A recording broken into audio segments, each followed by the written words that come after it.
to the gods that are keeping their faith in me. No, I'm the truth, gotta keep all that faith for me. Trusting the process, I'm waiting so patiently. No, I'ma drop like an elbow on top, call me savage like Randy. Got a new drop and it's dripping it. Cut out the snakes with the grass, be better, just watch what you standing for. You get small like it's Ozzy, watch what you say. Chopper go sing like it's Drake. Either you with or against me, let's see. The talking is sheep, don't feel what I mean. Walking them down like a dog in the street. Call the police, it's Latino got heat. Call me in trouble, this frost specially. You ain't been where I been, you ain't leap where I leap. Feeling like Curry, this shooter from deep. Shooters on go, and we making them fold. Got me a nuke when I black out the ops. You just call me whenever, wherever you want. You some smoke, you just some ganja. Bitch, I still feel like the with all this chronic, I'm smoking musty. And if you don't love me, then trust me, this could get ugly. Only respect for my brothers, and if you not gang, we cannot trust them. Say I won't slide, so I pull up outside. Pull up broad day, we making them nervous. Yeah, I'm too far gone, and I can't come back. I know it's been so long, but I'm in my bag. Feel like the dream with the rockets, come for the throne with unlimited options. Never on up, I still feel like the prophet. My shit been timeless, blue face on the watches. That's not my bitch in these Cartier diamonds. Call me Andre, I go bro with the Giants. This is the truth with your pride and your knowledge. Pray to the gods that they give me what's mine, give me what's mine. Pray to the gods that they keeping they faith in me. No, I'm the truth, gotta keep all that faith with me. Trusting the process, I'm waiting so patiently. No, I'ma drop like an elbow, I talk, call me savage like Randy. Got a new drop and it's dripping it. Cut out the snakes with the grass, be better, just watch where you standing. Before you get small like it's Ozzy, watch what you say. Chopper gon' see like it's Drake. Either you with or against me, let's see. The talking is sheep, don't feel what I mean. Walking them down like a dog in the street. Call the police, it's Latino got heat. Call me in trouble, this frost specially. You ain't been where I been, you ain't leap where I leap. Feeling like Curry, this shooter from deep. Shooter from deep.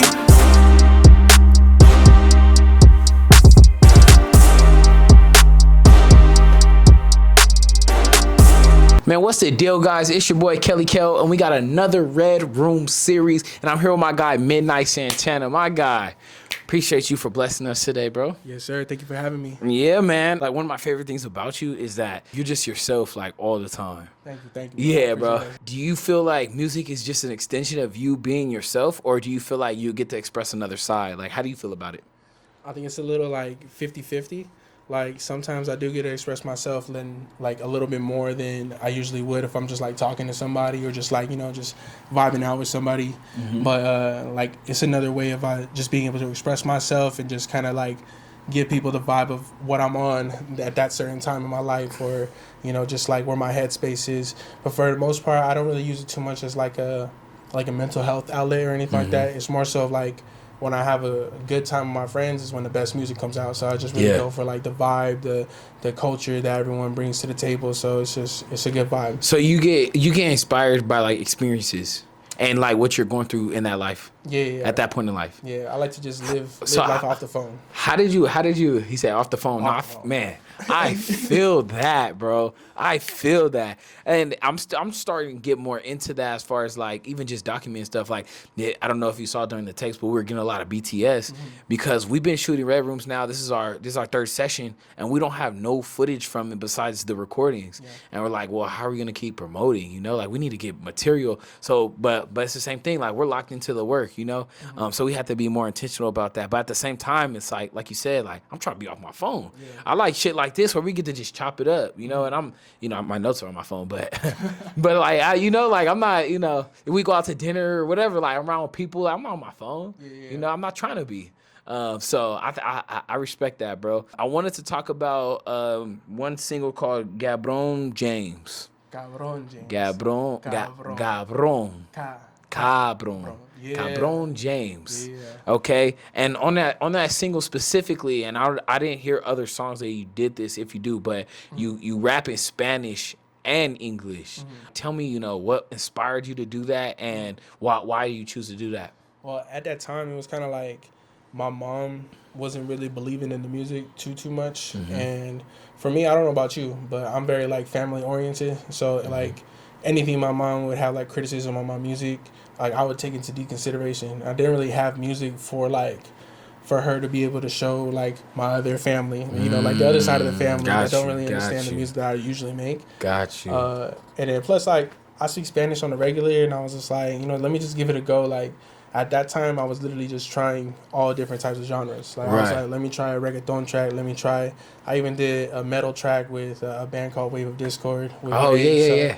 Like I did a metal track with them, and I did an EDM track with Ergy as well. Like at that time I was just experimenting with different sounds, and that one was one that just kind of clicked because I was like, you know, I got to put on for my culture, and then at the same time I want something that my mom could like showcase to people whenever she brings my name up, you know. So that was important to me. And what was mom's opinion? Like, how'd she feel about it? Bro, she loved it. Like, honestly, it was kind of crazy. Like, I didn't expect her to really like it too much because it is kind of vulgar in Spanish. But like, it's still something that she picked up on and was just like, oh, that's you? Like, that's my baby boy? Like, that was surprising to her. So it was really nice to just give her that little moment for that. That's fly, bro. That's what's up, man. And so it feels good when you get mom's approval. Huh? One thing that I noticed, kind of going through your music, is that I noticed this before today, like, or before me and Erg were listening to your music in the studio earlier. But I noticed this before. You have like multiple bags, and you just kind of touched on it, like you try different genres and things like that. Do you do that out of like inspiration, or like why do you jump into these different bags? Like I've noticed, bro, you can bar out on a song, you could vibe and like catch a melody. So like what inspires you to do that? It just depends on like the occasion. Like most of the time I'm doing these studio sessions with the friends, like we're all collabing. Every single person in the room is artists, so they provide like a different sound, different structure to everything that we do together. So like I like to just tap into what I hear, and if I catch a vibe and I didn't really get on that track that day or anything like that, I kind of just take it home and like hit up Erg like, yo, I heard this thing yesterday. Like, I kind of feel this vibe. I think we should hop in. Let's go make a reggaeton track. Or, like, I kind of feel like I want to do this genre. Let's try a country hit. Or, like, let's try just different avenues and see what hits, see what lands. I mean, you never know. You might top the charts in a genre you never knew you would even exist in. Right. Like, there's people that make rock music that have gospel music as their number one genre. Or, like, that make metal music, but they write for hip-hop. So, like, it depends on what you're trying to go for, and that's kind of like how I've been looking at it every single time. Like, what's the vibe? I think that's interesting because I feel like as a critic or a hip hop fan, like people don't respond well to other people that dip into different genres, unless like they start with that or they identify as that. I don't know. It's kind of weird. Like a good example is like Beyonce doing a country album. The amount of hate she got on that, and it could be deeper than what we're talking about, and it probably is, but at the same time it's like you don't really see too many people hating on like Post Malone transitioning in the country, when he kind of, I don't want to say he started with hip-hop because I think he did start with country, but when he made his name in hip-hop and then went to country, it wasn't an issue. But you see people like Beyonce get the backlash, so I think it is interesting that like you don't really give a fuck about all that. I don't know if you're familiar with Mac Miller's like whole discography, but Mac Miller before he passed was already starting to go into like jazz music, and he had even an alter ego, to kind of coincide with that. So he was releasing music as a jazz musician, and I thought that was crazy, like because jazz and hip hop kind of flow together in a sense. Like, they both are very rhythmic based, whether it's offbeat or onbeat. Like, and I thought that shit was crazy. If you think about it, every piece of music flows together. So like, it's not weird to me that an artist dips in another genre. Like you see Bruno Mars as a major pop artist, and then he goes straight into soul and funk with what is it? Anderson .Paak. Yeah, Anderson .Paak. But what's their group called? The Soul Sonic Force. Soul Sonic Force. And so it's like, and you like low key, like you could tell he has some funk behind his voice before he even dips into these genres, just by the way he sings and stuff. I'm like, okay, this dude's got some soul, like, So I just think it's crazy, bro, how people they hate on people like that. Like, let my nigga do his thing. For real. So we kind of talked about this before we even started filming, but you do a lot of like, you muscle a lot of projects off the ground and get things started, and you like to bring people together and, like you said, put people in certain rooms together and things like that. What inspires that? That's like almost like a DJ Khaled or like a P Diddy kind of thing. No Diddy. No Diddy. No Diddy. I think it just kind of came from like the people I was around. Like to be honest, like around the COVID time when I started kind of taking this like independent artist route serious and all that, my friends were Ergy, who has his own studio, has his own music going on, has his own like everything. He's already established his own stuff, Right. so he knows what direction he wants to go.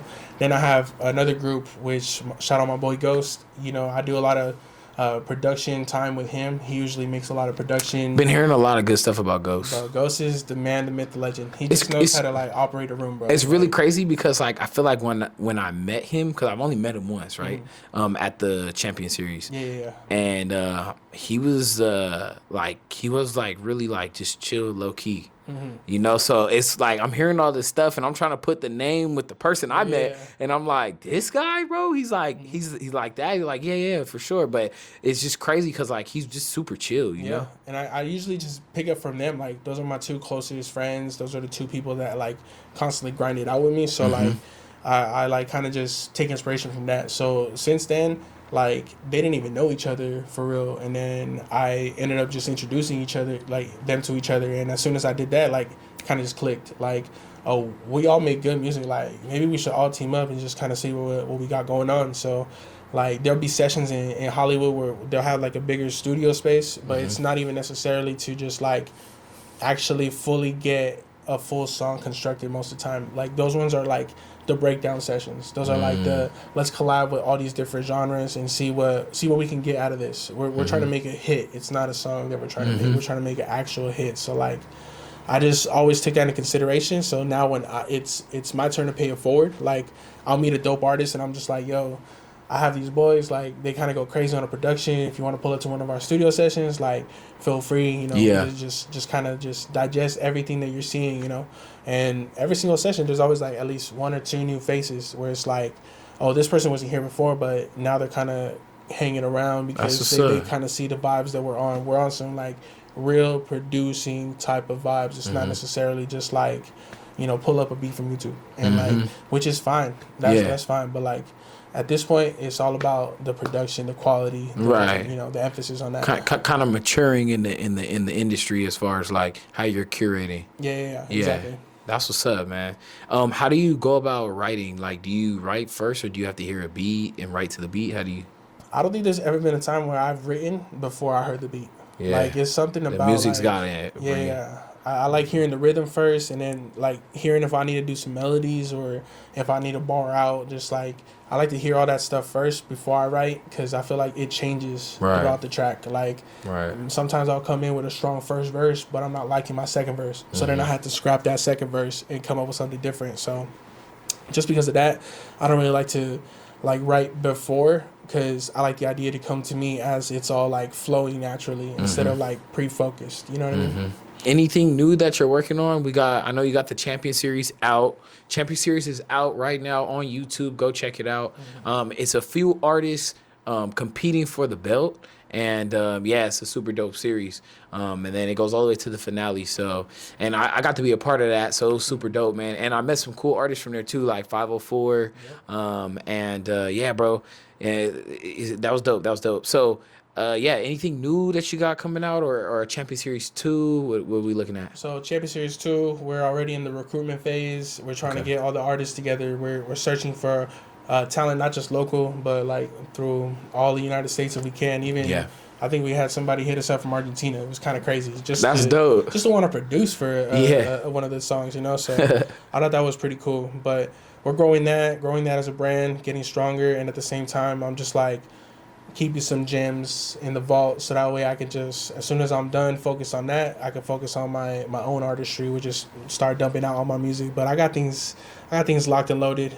So I'm just waiting basically until Champion Series is good to go, and then I'm good to go. Yeah, I think people don't understand like how much time and effort and energy it really takes to do shit. Yeah. You know, because like everything is out of pocket, number one, but number two, like when you're on a thin budget or no budget, it's like you're depending on one or two people max to help you, and it's a lot of jobs on one person, you know. Yeah, and it's a lot of work that like people don't like take into consideration, like when they're first starting up, like Yeah. kind of like yeah, I got it in the bag, and then it's like, oh wait, I need a cameraman, or I need to do the engineering. Oh, okay, well I need to do the editing. Okay, so it's all the extras that come with that too. So. That's what's up, bro. Anything you want to tell the people, all the good folks? Oh man, just shout out the Red Room. Appreciate everybody. Shout out to Kel. Shout out to Ergie. Just finally put it on for the boys around the area. So just big shout out to them, and look forward to new music. Look forward to the Champion Series, and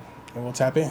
Yeah, man, we're gonna keep growing out here. We're gonna keep growing and showing out, man. So it's your boy Kelly Kel, Red Room Series. I'm with my guy Midnight Santana, and we're gonna catch you guys on the next one, man. Peace.